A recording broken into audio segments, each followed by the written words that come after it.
Dear student, আজি তোমালোকলৈ লৈ আহিছোঁ এটা অতি ইণ্টাৰেষ্টিং মেটাৰ। তো তোমালোকে স্ক্ৰীনত দেখা পাইছা পৰ্যায়বৃত্ত তালিকা, আৰু এই পৰ্যায়বৃত্ত তালিকাৰ মৌলসমূহ ইয়াত ধৰ্ম তথা পাৰমাণিক সংখ্যা হিচাপে, পাৰমাণিক সংখ্যাৰ ক্ৰম হিচাপে শিকি ৰাখা বা মনত ৰাখা খুবেই জটিল। খুব কম সংখ্যক ছাত্ৰ ছাত্ৰীয়ে নিজৰ কৌশলেৰে শিকে, কিন্তু বেছিভাগ ল'ৰা ছোৱালীয়ে কি কৰে, এই মৌলসমূহ মনত ৰাখিব নোৱাৰে। তো আজি তোমালোকক এনেকুৱা এটা পদ্ধতি শিকাম, যিটো পদ্ধতিৰ সহায়ত তুমি অতি সহজতে অতি কম সময়ৰ ভিতৰতে তোমালোকে কমেও 30টা মৌল 1 মিনিটতে তোমালোকে মুখস্থ কৰি পেলাবা আৰু আজীৱন মনত থাকিব। তো মই তোমালোকক এইটো গেৰেণ্টি দিব পাৰোঁ যে এইটো ভিডিঅ' চোৱা আৰু এই ভিডিঅ'টো চোৱাৰ শেষ হোৱাৰ লগে লগে সকলোৰে প্ৰত্যেকৰে 30টা মৌল পাৰমাণিক সংখ্যা ক্ৰম অনুযায়ী মনত থাকিব। তো আমি আৰম্ভ কৰিছোঁ কেনেকৈ অতি সহজ পদ্ধতিৰে আধুনিক পৰ্যায়বৃত্ত তালিকাৰ কমেও 30টা মৌল আমি ইহঁতৰ পাৰমাণবিক সংখ্যাৰ ক্ৰম অনুযায়ী মনত ৰাখিব পাৰিম। তো চোৱা, যদি মৌলবিলাকৰ পাৰমাণিক সংখ্যা আমি নাজানো তেনেহ'লে আমি মৌলবিলাকৰ যোজ্যতা ওলাব নোৱাৰিম, আৰু যেতিয়ালৈকে মৌল এটাৰ যোজ্যতা নাজানিম তেতিয়ালৈকে আমি এটা যৌগ এটাৰ সংকেত তথা ৰাসায়নিক বিক্ৰিয়াত ইয়াৰ সমতুলকৰণত আমাৰ বিভিন্ন অসুবিধা আহি যাব পাৰে। তো মৌল এটাৰ পাৰমাণিক সংখ্যাৰ ক্ৰম জনাটো আমি পাৰমাণিক সংখ্যা জনাটো অতি ইম্পৰ্টেণ্ট, অতি দৰকাৰী। তো আমি পাৰমাণিক সংখ্যা ক্ৰম অনুযায়ী কেনেকৈ আমি মৌলবিলাক মনত ৰাখিব পাৰোঁ তোমালোকক আজি এই পদ্ধতিটো শিকাই দিছোঁ। প্ৰত্যেকে মনোযোগ দিবা, শিকিব চেষ্টা কৰিবা। তো ইয়াতে দেখা পাইছা প্ৰথমে আমি 10টা মৌল লৈছোঁ। হাইড্ৰোজেন, হিলিয়াম, লিথিয়াম, বেৰিলিয়াম, বৰণ, কাৰ্বন, নাইট্ৰজেন, অক্সিজেন, ফ্ল'ৰিন আৰু নিয়ন, এই 10টা মৌল। এই 10টা মৌল তোমালোকৰ নিশ্চয় চিনাকি, সংকেত দেখা পালে হয়তো প্ৰত্যেকে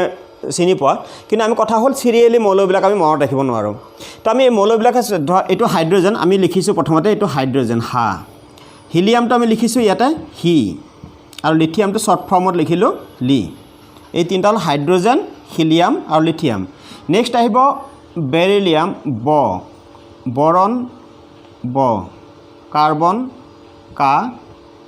নাইট্ৰজেন না। আমি প্ৰথম আখৰটো লৈছোঁ। তাৰপিছত অক্সিজেনৰ অ, ফ্ল'ৰিনৰ ফ্ল আৰু নিয়নৰ নি। তো আমি ইহঁতৰ নামবিলাক নামৰ আৰম্ভণিটো আমি এনেকৈ লিখিলোঁ যে হাইড্ৰোজেন, হিলিয়াম, লিথিয়াম, বেৰিলিয়াম, বৰণ, কাৰ্বন, নাইট্ৰজেন, অক্সিজেন, ফ্ল'ৰিন আৰু নিয়ন। তো এইখিনি লিখাৰ লগে লগে ইয়াতে চোৱা, আমি তিনিটা শব্দ পালোঁ। এই তিনিটা শব্দৰ এটা বাক্য গঠন কৰিম। তোমালোকে এই শব্দ তিনিটা অৰ্থ বিচাৰি নাযাবা, অৰ্থাৎ কিন্তু অৰ্থহীন শব্দ, আৰু এই তিনিটাৰে গঠিত যিটো বাক্য, বাক্যটো অৰ্থহীন, ইয়াৰ কোনো অৰ্থ নাথাকিব, জাষ্ট মনত ৰখাৰ এটা কিটিপ। আমি এই তিনিটা শব্দ যদি মনত ৰাখিব পাৰোঁ আৰু এই তিনিটা শব্দৰে গঠিত বাক্যটো মনত ৰাখিব পাৰিম। বাক্যটো কি হ'ব? হাঁহিলি, বেবকানা, অফলনি। তো আমি যিটো বাক্য বনাইছিলোঁ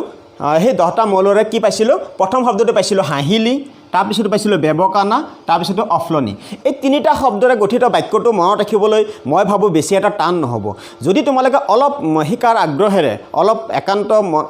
নিষ্ঠাৰে যদি তোমালোকে এই বাক্যটো খালি মনত ৰাখিব পাৰা, তেনেহ'লে অনাশাৰে তুমি 10টা মৌলটো পাৰমাণিক সংখ্যা ক্ৰম অনুযায়ী মনত ৰাখিব পাৰিবা। অতি সহজ পদ্ধতি। যে কেনেকৈ মনত ৰাখিবা? যদি বাক্যটো মনত ৰাখিব পাৰিলে, বাক্যটো হ'ল হাঁহিলি, বেবকানা, অফলনি। ঠিক আছে, ইয়াৰ কোনো অৰ্থ নাই, প্ৰথমে কৈ লৈছোঁ। তো ইয়াৰ পৰা কেনেকৈ আহিব? যেতিয়া তুমি বাক্যটো মনত পেলাবা, তো ইয়াতে হা ফৰ হাইড্ৰোজেন আহি গ'ল, হি, হিলিয়াম, লি, লিথিয়াম। চাইছা? এই তিনিটা হাঁহিলিৰ পৰা হাইড্ৰোজেন, হিলিয়াম, লিথিয়াম। ঠিক তেনেকৈ এইটো বেৰিলিয়াম, বৰণ, এইটো কাৰ্বন, এইটো নাইট্ৰজেন, অটো অক্সিজেন, ফ্ল'ৰিন আৰু এইটো নিয়ন। তো আমি 10টা মৌল চিৰিয়েলি মনত ৰাখিব পাৰিম। আৰু ইয়াতে চিৰিয়েল নম্বৰ চোৱা, এইটো হ'ব 1, 2, 3, 4, 5, 6, 7, 8, 9, 10। তো চিৰিয়েলি মনত ৰাখিব পৰা এটা সুবিধা কি আছে? তো আমি যেতিয়াই আমাক সোধে যে অক্সিজেনৰ ইলেক্ট্ৰনৰ বিন্যাস তোমাক লিখিব দিছে বা অক্সিজেনৰ মুঠ ইলেক্ট্ৰন কিমান আছে, লগে লগে তুমি আঙুলি মুঠ হিচাপ কৰি যে হা, হি, লি, বে, ব, কা, না, অ 8 নম্বৰত আছে, তো অৰ্থাৎ অক্সিজেনৰ পাৰমাণবিক সংখ্যা 8, অৰ্থাৎ অক্সিজেনৰ ইলেক্ট্ৰনৰ সংখ্যা 8। ঠিক আছে, অতি সহজ পদ্ধতি এইটো। গতিকে এই পদ্ধতি তোমালোকে মনত ৰখাৰ লগে লগে কেমিষ্ট্ৰি যদি তোমালোকে টান পাই আছিলা, আজি এই পদ্ধতিৰে তোমালোকৰ কেমিষ্ট্ৰিটোৱে সহজ হৈ যাব। আৰু যিজন ল'ৰা ছোৱালীয়ে একচুৱেলি এই পাৰমাণবিক সংখ্যা নাজানে তাৰ কাৰণে কেমিষ্ট্ৰি টান হৈ পৰে। গতিকে যিবিলাকে কেমিষ্ট্ৰিটো অতি শিকিব বিচাৰিছে অতি ভালকৈ, তো তেওঁলোকৰ কাৰণে অতি ইম্পৰ্টেণ্ট এই কথাখিনি। তো যদি বাক্যটো মনত ৰাখিব পাৰা বাক্যটো লিখাৰ পিছত তুমি আঙুলি মূৰত হিচাপ কৰি তুমি হিচাপ কৰি যদি নিয়নৰ পাৰণি সংখ্যা লাগে তুমি লগে লগে হিচাপ কৰিলা হা হি লি বে ব কা না অফ ফ্ল নি 10 নম্বৰত আঙুলি মূৰত হিচাপ 10 নম্বৰত অৰ্থাৎ নিয়নৰ পাৰণি সংখ্যা 10 আৰু ধুনীয়াকৈ যেতিয়া 10 বুলি গম পাবা অৰ্থাৎ ইয়াত টোটেল ইলেক্ট্ৰন 10 আৰু লগে লগে ইলেক্ট্ৰন বিন্যাসটো পাৰিছা আৰু লগে লগে যোজ্যতা ওলাব পাৰিছা ঠিক আছে তো আমি এটা প্ৰথমে 10টা মৌলৰ কথা আলোচনা কৰিলোঁ আৰু সেই 10টা মৌল মনত ৰাখাৰ এটা কিটিপটো হ'ল সেই বাক্যটো হাহিলি বেবকানা অফলেনি তো এই বাক্যটো মই আকৌ এবাৰ তোমালোকক ডিসপ্লেত দেখাই দিছোঁ যে প্ৰথম 10টা মৌল মনত ৰাখাৰ এই বাক্যটো হ'ল হাহিলি বেবকানা অফলনি অৰ্থাৎ এটা 1 2 3 4 5 6 7 8 9 10টা মৌল ইয়াত ঠিক আছে তো আমি 10টা শিকিলোঁ এতিয়া আমি পিছৰ 7টা লৈছোঁ আৰু 7টা লৈছোঁ তো এই পিছৰ 7টা মৌল আমি কেনেকৈ মনত ৰাখিব পাৰিম এই পিছৰ 7টা মৌল যদি আমি সিৰিয়েল নম্বৰ দিওঁ এইটো হ'ব 11 নম্বৰ এইটো 12 13 14 15 16 17 এই 17টা মৌল বাকি 7টা মৌল আমি কেনেকৈ চোৱা তোমালোকৰ চিনাকি হ'ব এইটো হ'ল সোডিয়াম এইটো ম্যাগনেসিয়াম এইটো এলুমিনিয়াম এইটো সিলিকন এইটো ফসফরাস সালফার ক্লোরিন তো সোডিয়ামৰ আমি ললো ছ ম্যাগনেসিয়ামৰ মে এলুমিনিয়ামৰ এ সিলিকনৰ সি ইয়াতে ফ এটা সালফাৰৰ সা এইটো ক্লোৰিনৰ ক্ল ঠিক আছে তো আগৰটোৰ নিচিনাকৈ আমি যদি ইয়াতে এটা শব্দ গঠন কৰোঁ তো আমি পালোঁ দুটা শব্দ পালোঁ ইয়াতে এটা হ'ল ছমে এচি আৰু এটা হ'ল ফসাক্ল তো এই দুটা শব্দৰ গঠিত বাক্যটো মনত ৰাখা প্ৰথমটো হ'ল ছমে এচি পিছৰটো হ'ল ফসাক্ল এই ছমে এচি আৰু ফসাক্লৰ পৰা আমি পিছৰ আৰু 7টা মৌল মনত ৰাখিব পাৰিম আৰু আগৰটোলৈ যদি কানেকশ্যন দিয়া তেনেহ'লে আমি এনেকৈ আহিব যে হাহিলি বেবকানা অফলনি ছমে এচি ফসাক্ল অৰ্থাৎ এইখিনিলৈ অহা মানে 17টা মৌল তোমাৰ কমপ্লিট হৈ গ'ল তো প্ৰথম 10টা মৌলৰ পিছত আমি বাকি 7টা শিকিবৰ কাৰণে বাক্যটো পালোঁ আমি ছমে এচি ফসাক্ল ছমে এচি ফসাক্ল মনত ৰাখিবা তো প্ৰথম বাক্যটো আছিল হাহিলি বেবকানা অফলনি প্ৰথম বাক্যটো আছিল হাহিলি বেবকানা অফলনি আৰু পিছৰ বাক্যটো হ'ল ছমে এচি ফসাক্ল তো তোমালোকে নোট কৰি ৰাখিবা আৰু যিমান পাৰা সোনকালে বাক্যটো মনত ৰাখা বেলেগ একো মনত ৰাখিব নালাগে খালি জাষ্ট এই সেন্টেন্সটো তোমালোকে মনত ৰাখা কোনো অৰ্থহীন এই বাক্যটো মনত ৰাখা আৰু এই ছমে এচি ফসাক্ল এটা 7টা মৌল সময় আছে কেনেকৈ চোৱা যেতিয়া ছ বুলি মনত ৰাখিব লগে লগে তোমাৰ সোডিয়াম মে বুলি ক'লে লগে ম্যাগনেসিয়াম এ এলুমিনিয়াম আৰু সি সিলিকন এই চাৰিটা আহি গ'ল ফ ফসফৰাস সা সালফাৰ আৰু ক্লোৰিন তো 7টা মৌল তোমালোকৰ হৈ গ'ল তো ইয়াৰ পৰা আমাৰ এটা সুবিধা কি হ'ব যে আমি এটা পাৰমাণিক সংখ্যাটো আমি অকণো ভুল নোহোৱাকৈ কেতিয়াও ভুল নহয় এনি টাইম আমাৰ জিভাৰ আগত থাকিব যিকোনো মৌল পাৰমাণিক সংখ্যা যদি তোমাক খপকৈ কেতিয়াবা সুধি দিয়া হয় যে ক্লোৰিনৰ পাৰমাণিক সংখ্যা কিমান অৰ্থাৎ ক্লোৰিনত কিমানটা ইলেক্ট্ৰন আছে লগে লগে তুমি হয়তো অলপ জিভাৰ আগত নাথাকিলেও আমি আঙুলি মূৰত হিচাপ কৰি হ'লেও আমি কৈ দিব পাৰিম যদি মই ক'ব পাৰোঁ যে ক্লোৰিনটো আছে 17 নম্বৰত অৰ্থাৎ ক্লোৰিনৰ পাৰমাণিক সংখ্যা 17 আৰু ক্লোৰিনত থকা ইলেক্ট্ৰনৰ সংখ্যা 17 তো তোমালোকক কৈছিলোঁ 30টা মৌল শিকাম আৰু 30টা মৌল শিকাৰ কিটিপ তো প্ৰথমে তোমালোকে কি কৰিলে এই দুটা বাক্যৰ সৈতে 17টা হৈ গ'ল এটা বাকি 13টা তোমালোকৰ স্ক্ৰীনত চোৱা বাকি 13টা এই 13টা মৌলৰ ভিতৰত একচুৱেলি বহুতকেইটা মৌল আছে আমাৰ সিমান সঘনাই ব্যৱহাৰ নহয় আমি সাধাৰণ অৱস্থাত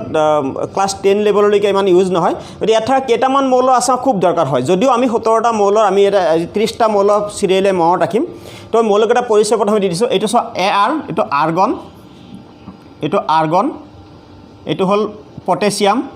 কেডি পটেছিয়াম এইটো কেলছিয়াম এইটো স্কন্ডিয়াম এইটো টিটেনাম এইটো ভেনেডিয়াম এইটো ক্ৰমিয়াম আৰু এইটো মেংগানিজ তাৰপিছত এটা আইৰণ এইটো কোবাল্ট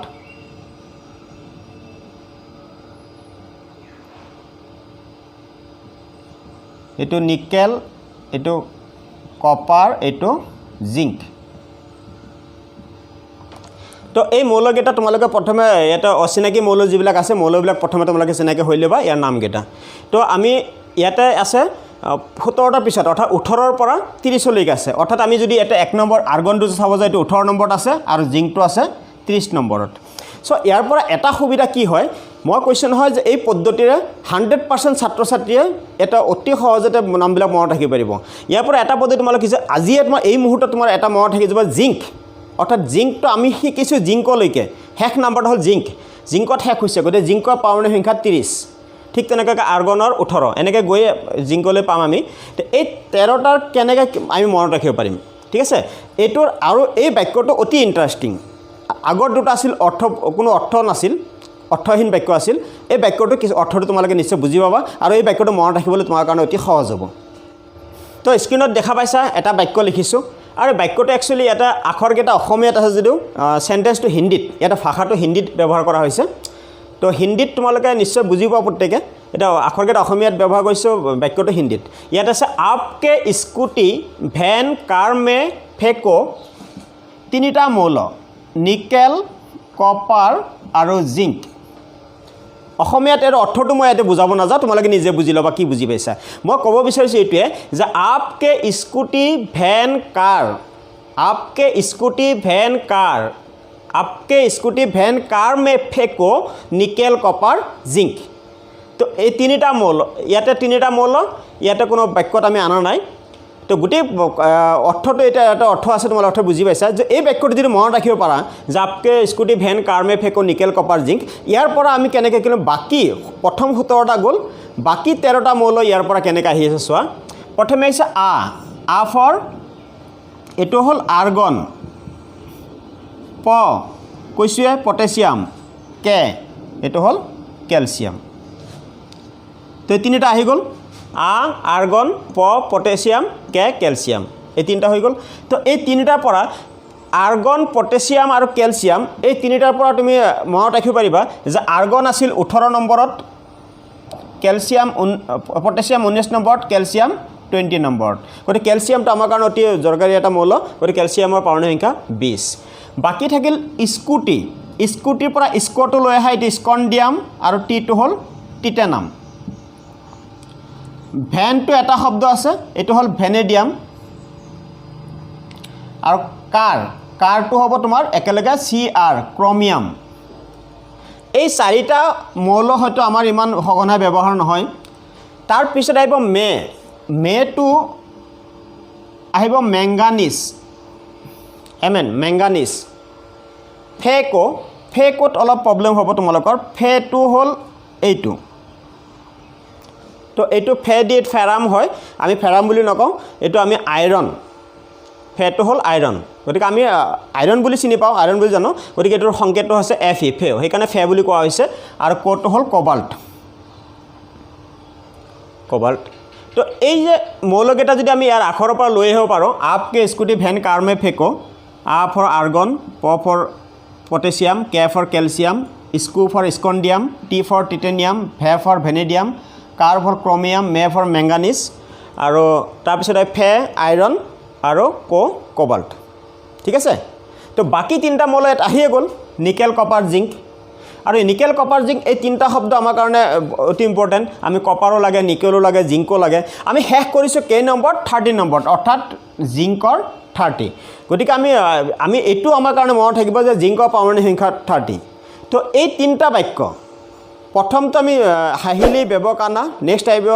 হাহিলি বেবকানা অফলনি তাৰপিছত আহিব সমেয়াসি ফসাকল তাৰপিছত আহিব আপকে স্কুটি ভেন কাৰ মে ফেকো নিকেল কপাৰ জিংক এই তিনিটা বাক্যৰ যদি মনত ৰাখিব পাৰা কিবাকে তেনেহ'লে তুমি 30টা মৌল কেতিয়াও নাপাহৰা সদায় এনি টাইম তোমাৰ জিভাৰ আগত থাকিব 30টা মৌল আৰু যেতিয়া তোমাৰ 30টা মৌল জিভাৰ আগত থাকিব তোমাৰ কাৰণে কেমিষ্ট্ৰি একেবাৰে ইজি ক্লাছ 10ৰ চেপ্টাৰ 5 পৰ্যায়বাৰী তালিকা এই পাঠটো তোমাৰ কাৰণে একেবাৰে সহজ হৈ যাব যদিহে তুমি এই তিনিটা বাক্য মনত ৰাখিব পাৰিবা তো বাক্য তিনিটা আকৌ মই তোমালোকক মনত পেলাই দিছোঁ তোমালোকে যদি ইচ্ছা কৰা তোমালোকে ক'ৰবাত নোট কৰি থ'ব পাৰা তো প্ৰথম সেন্টেন্সটো হ'ল হাহিলি বেবকানা অফলনি নেক্সট বাক্যটো হ'ল সমেয়াসি ফসাকল ইয়াত 17 নম্বৰলৈ আহিছে আৰু নেক্সট বাক্যটো আপকে স্কুটি ভেন কাৰ মে ফেকো ইয়াতে অহা নাই তিনিটা মৌল নিকেল কপাৰ জিংক তো আমি আশা ৰাখিম এই তিনিটা বাক্যই তোমালোকৰ 30টা মৌল যিকোনো মুহূৰ্তত জিভাৰ আগত থাকিব আৰু প্ৰত্যেকেই এই 30টা মৌল জানি ৰাখি ইয়াৰ পাৰণি সংখ্যা জানিবা ইয়াৰ ইলেক্ট্ৰনিক বিন্যাস শিকিব পাৰিবা আৰু লগে লগে ইয়াৰ তুমি যোজ্যতাও শিকি পেলাব পাৰিবা আৰু যেতিয়া মৌলটোৰ যোজ্যতা তুমি জানিবা তোমাৰ কাৰণে যিকোনো যৌগৰ সংকেত আৰু ৰাসায়নিক বিক্ৰিয়া সমতুলকৰণ কেতিয়াও প্ৰব্লেম নহয়